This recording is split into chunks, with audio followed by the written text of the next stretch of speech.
नाजरीन, आप देख रहे हैं इकरा उर्दू न्यूज़। मैं हूँ हैदर अली। आज मैं मौजूद हूँ जनाब मोहम्मद खालिद साहब के दरमियान, जो मगरबी बंगाल महकमे सिंध के वाइस प्रेसिडेंट है।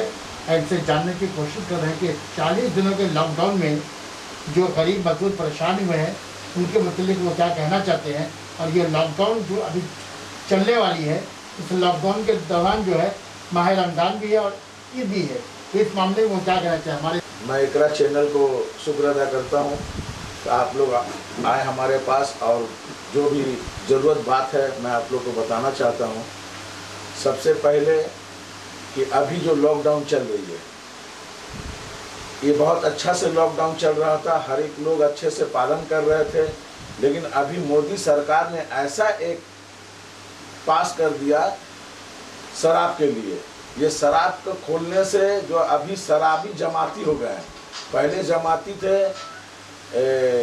आपको तबलीगी जमाती के लिए कि इतना बवाल हुआ, अब ये शराबी जमाती कर दिए। इसके लिए तो बहुत ज़्यादा हम लोग का कोरोना नज़र आएगा। पूरे हर जगह जहाँ 5 आदमी एक साथ खड़ा हो जाते थे तो उनको वो लोग मारते थे। अभी 5000 करके एक जगह में लाइन में खड़े हैं, तो इनके ऊपर कोई एक्शन नहीं हो रहा, कोई पुलिस लाठी नहीं चला रही है, क्योंकि ये शराबी जमाती है। अब वो अच्छे इंसान थे, मस्जिद को बंद कर दिया गया, मंदिर को बंद कर दिया गया, गुरुद्वारा को बंद कर दिया गया। अभी मैं आपको बोलना चाह रहा हूं कि अभी ये सरकार निकम्मा सरकार है, इसके पास कोई मुद्दा नहीं है, कोई काम नहीं है। ये हिंदू मुस्लिम की राजनीति करती है और ये गंदा सियासत करती है। इनके गोदी मीडिया भी वही है। अभी गोदी मीडिया कहाँ है, अभी क्यों नहीं दिखा रही है?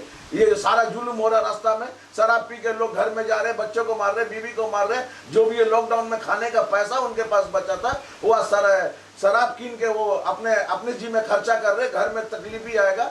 ये तो गवर्नमेंट को सोचना चाहिए ना। अच्छा खालिद साहब, ये बताइए आप कि अभी जो मोदी जो 17 मई तक लॉकडाउन जारी रखेंगे, इसके बाद क्या उम्मीद है कि ये लॉकडाउन आगे भी चलेगी? अरे खाली मुंह से बोलते हैं लॉकडाउन, अभी शराब का करके लॉकडाउन है क्या? आप ये बताइए ना, रास्ता में कहीं लॉकडाउन नजर आ रहा है? ये शराबी जमाती जो घूम रहे हैं, कहाँ लॉकडाउन है? लॉकडाउन मानने वाले हैं जो मंदिर में थे, पुजारी माने हैं, मस्जिद में थे, इमाम माने हैं, मौलवी माने हैं, नमाजी माने हैं, रोजदार माने हैं, ये सब लोग लॉकडाउन माने हैं। आज वो लोग कहाँ लॉकडाउन मान रहे हैं? मोदी सिर्फ ऐलान करते हैं, काम देखिए उनका लोग क्या कर रहे हैं। आज पूरा शराबी जमाती पूरे हिंदुस्तान में कोरोना फैला रहे, तो कैसे हम लोग रेड जोन के, ऑरेंज जोन और ग्रीन जोन में जाएंगे? कैसे जाएंगे बताइए? ये सब खाली मुंह का भाषण है। उनका भाषण था कि जितने हवाई चप्पल पहनने वाले हैं सब हवाई जहाज में दिखेंगे। सिर्फ भाषण है, उनका कोई राशन नहीं है, कोई काम नहीं है मोदी जी का। उनका खुद का सेल्फ पार्टी है, वो पार्टी का टेंडर ले रखे हैं। और पहले बीजेपी पार्टी था, अभी मोदी पार्टी है। मोदी जो बोलेंगे वही होगा।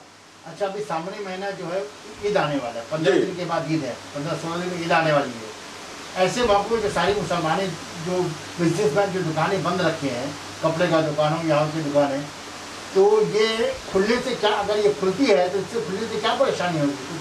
हाँ बिल्कुल परेशानी होगी। आज ये दुकान खुलेगी, ये सीधा रिपोर्ट करेंगे कि ये कोरोना फैला रहे हैं, बाजार में जा रहे हैं, भीड़ हो रहा, पुलिस उनको डंडा मारेगी। मैं कहता हूं कि इस बार हम लोग ईद नहीं मनाएंगे। हम लोग ना नमाज पढ़ने गए मस्जिद में, ईद भी मनाने की जरूरत नहीं। अपने घरों में रहे, अपने परिवार में रहे, खुश रहे। हम लोग सब खुश हैं। हम लोग शराबी बाबा नहीं है जो रोड पे बैठ के शराब पियेंगे और गंदा काम करेंगे और कोरोना फैलाएंगे। ये शराबी जमातियों का काम है।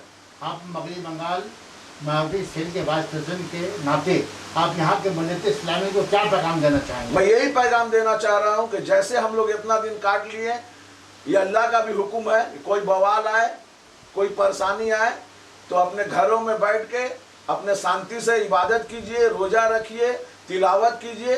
अपने घर में दुख इंशाअल्लाह अल्लाह काट देगा, जल्द से जल्द काट देगा। हम लोग इंशाअल्लाह अच्छे से ईद मनाएंगे। मुस्लिम जो पैसे वाले लोग हैं उनको आप क्या मशवरा देंगे? वो गरीब, इस मौके पे गरीब मिस्कीन या जो खाने बगैर लॉकडाउन में भूखमरी का शिकार है, इनको कितनी मदद कर पाएंगे? देखिए, कौन क्या दे रहे हैं ये तो मैं नहीं जानता। अल्लाह भी बताया कि हाथ से तो दूसरे हाथ को पता भी नहीं चले। देने वाले लोग दे ही रहे हैं। और मैं ये सबको मैसेज देना चाहूँगा कि अगर कोई अल्लाह ताला जिसको उस मुकाम पे पहुँचाए हैं तो अपने पड़ोसी को ख्याल रखें ईद में, ताकि उनके घर में अच्छा से 2 वक्त का खाना बने, 2 बच्चा कपड़ा पहन सके।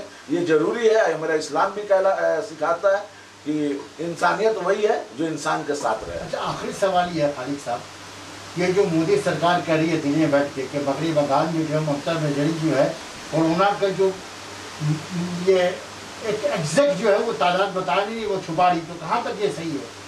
ये 100% गलत बात बोल रहा है। मोदी का कोई भी बात सही है आप ये बताइए ना, वो तो इन पे इल्जाम लगा रहा हमारी हुकूमत पे। हमारा हुकूमत ममता बनर्जी आज मैदान में उतर के सारा दिन जो काम कर रही है, कोई मिनिस्टर, कोई चीफ मिनिस्टर पूरे आपको इंडिया में नजर नहीं आएगा जैसे हमारी मुख्यमंत्री ममता बनर्जी ने कर रही है। हॉस्पिटल विजिट कर रही है, डॉक्टर को विजिट कर रही है, नर्स को विजिट कर रही है, बाजार में विजिट कर रही है, पुलिस को विजिट कर रही है, ट्रैफिक में विजिट कर रही है, हर जगह वो विजिट करके देख रही है कि ऐसा कुछ भी नहीं है, सब यहाँ अमन और शांति है। लेकिन ये बीच में मोदी जी खलबली डाल दिए इसमें। ये जो शराब का ठेका खोलवा के ये बहुत बड़ा गलत काम है, इसको जल्द से जल्द बंद किया जाए। ये तो आपकी सरकार भी तो इसको मान रही है, आपकी सरकार। अरे भाई, केंद्र पास कर रहा है तो उसमें सरकार की क्या जिम्मेदारी तो है? केंद्र ने ये भी कहा था कि अगर रियासती हुकूमत अगर चाहे भी तो खोल सकेंगे, हम उन पर छोड़ते हैं। तो ममता बनर्जी ने क्यों खोला इसको? ममता बनर्जी का इसमें राय नहीं था, ये हुकूमत की साजिश है ममता बनर्जी को फंसाने के लिए, ऐसा कुछ नहीं है। तो ममता बनर्जी क्या साजिश से फंस पाएगी? नहीं फंसेगी, क्यों फंसेगी?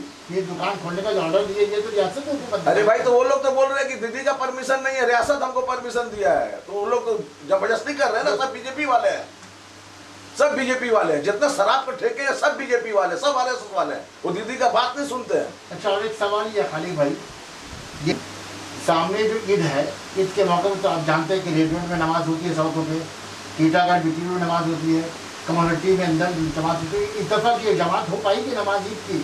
देखिए, अगर इस बला से हम लोग फारिग हो जाए, अल्लाह की रहमो करम हम लोग पे नाजिल हो जाए, और इंशाअल्लाह अगर ऐसा हुआ तो हम लोग जरूर ईद मनाएंगे, रेड रोड में भी मनाएंगे, हर जगह मनाएंगे, अल्लाह की मर्जी होगी तो होगी। और अगर नहीं हो पाया, ना नहीं हो पाया तो अपना जैसे घरों में हम लोग, घरों में हुकूमत से हम लोग बगावत करना जानते नहीं है। अल्लाह भी यही सिखाए है कि जिस हुकूमत में रहो उस हुकूमत की वफादारी करो। हम लोग वफादारी करते हैं, हम लोग गद्दार नहीं है। बहुत बहुत शुक्रिया। मैं हूँ हैदर अली, कैमरामैन अफरीदी के साथ।